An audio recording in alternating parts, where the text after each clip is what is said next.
हाय। कैसन हो आप सब? ठीक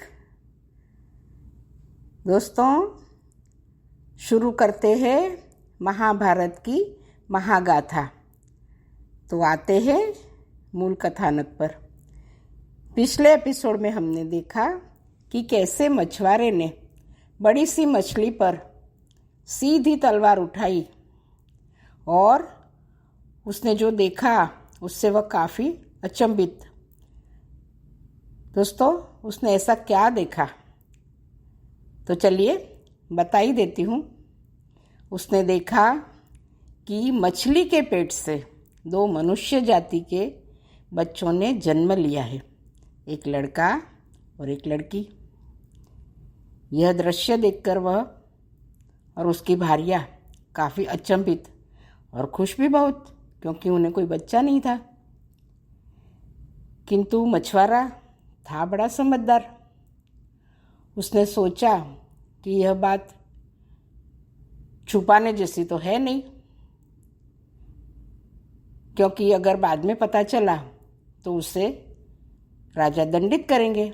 इसलिए फिर अपनी भार्या से विचार विमर्श कर उसने राज्यसभा में यह बात बताना उचित समझा, ताकि बाद में उसे कोई तकलीफ न हो और राज्य की ओर से दंडित न किया जाए। बस ये सोचकर वह तो चल दिया राज्यसभा की ओर। साथ में दोनों शिष्यों को लिया अपनी भार्या के संग, और जाकर पूरी कहानी सुना दी राजा को कि किस तरह से उसने मछली समंदर में से पकड़ी और बहुत भारी थी। घर आकर उसने उस पर तलवार चलाई और कैसे दो बच्चों को देखा। पूरी कहानी उसने राजा को सुना दी। यहाँ राजा एवं समग्र राज्य सभा के जो मंत्रीगण थे, विद्वान ब्राह्मण ज्योतिषी, सभी हैरान, सब असमंजस में। बोला, मछली के पेट से मनुष्य जाति के संतान, यह कैसे संभव हो सकता है? परंतु हकीकत तो सामने थी। फिर राजा ने कहा, जो वहाँ पर समग्र मंत्रीगण थे और विद्वान ज्योतिषी, उन सब से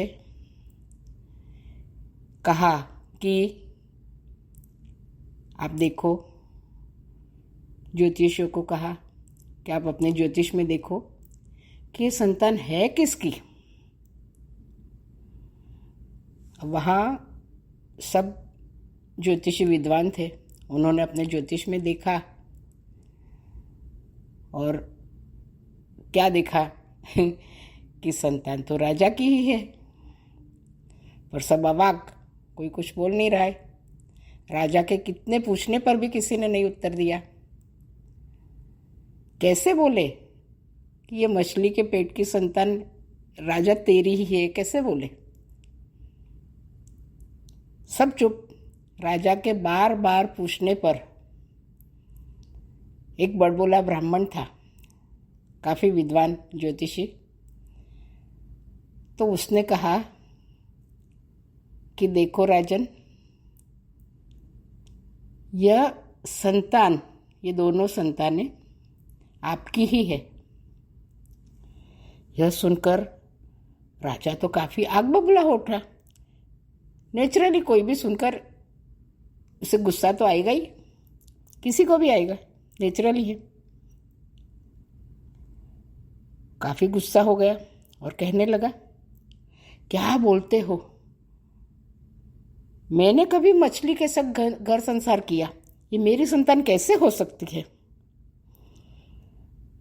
तब उसे दोस्तों तोते वाली कहानी सुनाई गई कि किस तरह से वीरक की पोटली तोते को दी थी राजा ने वन में, और बाद में वो अपनी चोंच में लेकर गया। पर बात की स्टोरी राजा को पता नहीं थी। क्योंकि तोता तो बेचारा शर्म के मारे वापस राज्य में आया ही नहीं राजा के पास, क्योंकि उससे राजा का काम नहीं हुआ था पूरा।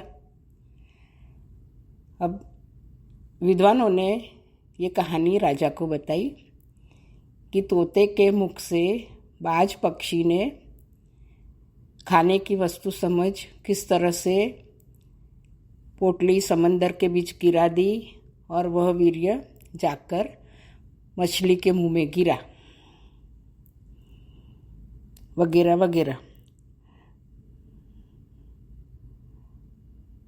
तो दोस्तों, यहाँ मैं आपकी मनोस्थिति समझ सकती हूँ कि आप भी सोचेंगे कि ये कैसे संभव होगा। पर दोस्तों, वो दौर हमारे एपिक का, रामायण महाभारत का था, जहाँ मैं पहले भी बोल चुकी हूँ कि यहाँ अपना लॉजिक मत लगाइए।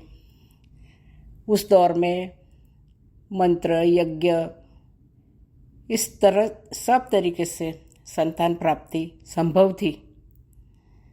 इसमें हम अपना लॉजिक न लगाए और इससे सिर्फ प्रभु लीला जानकर हमारे एपिक पर, जो कि करोड़ों सालों से है, उस पर विश्वास रख हम आगे की कहानी सुनना जारी रखें।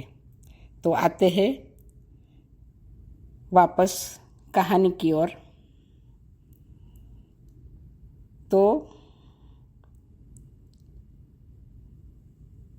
विद्वान ब्राह्मणों से वस्तु स्थिति जान राजा को विश्वास हो गया कि यह उसकी ही संतानें हैं। परंतु यहाँ मछुआरा भी भिड़ गया कि ये संतान मुझे भी चाहिए, क्योंकि वह निसंतान था। अब क्या किया जाए? फिर वापस विद्वानों को बोला, मंत्रीगण को बोला कि भाई और कुछ तोड़ निकालो इसका। तब मंत्रीगण ने और ब्राह्मणों ने विचार विमर्श कर राजा को सलाह दी कि पुत्र आप रखिए और कन्या रत्न मछुआरे को सौंप दिया जाए। राजा इसमें सहमत हो गया और पुत्र का नाम रखा गया उल्मुख, जो कि राजा के पास रहा, और कन्या रत्न मछुआरे को सौंप दिया, जो कन्या का नाम रखा मत्स्यगंधा। तो ये थी मत्स्यगंधा की जन्म की कहानी। यहाँ एक बात ज़रूर शेयर करना चाहूँगी कि दोस्तों, यह वही मत्स्यगंधा है जो भविष्य में राजा शांतनु से शादी होगी उसकी, और भीष्म की सौतेली माँ बनेगी, और जिसका नाम होगा सत्यवती। तो है ना ये कहानी नवीन और रोचक? मज़ा आया ना? तो दोस्तों, मिलते हैं ऐसी ही एक नई कहानी के साथ। तब तक के लिए नमस्ते, नमस्ते और नमस्ते। जय श्री कृष्ण।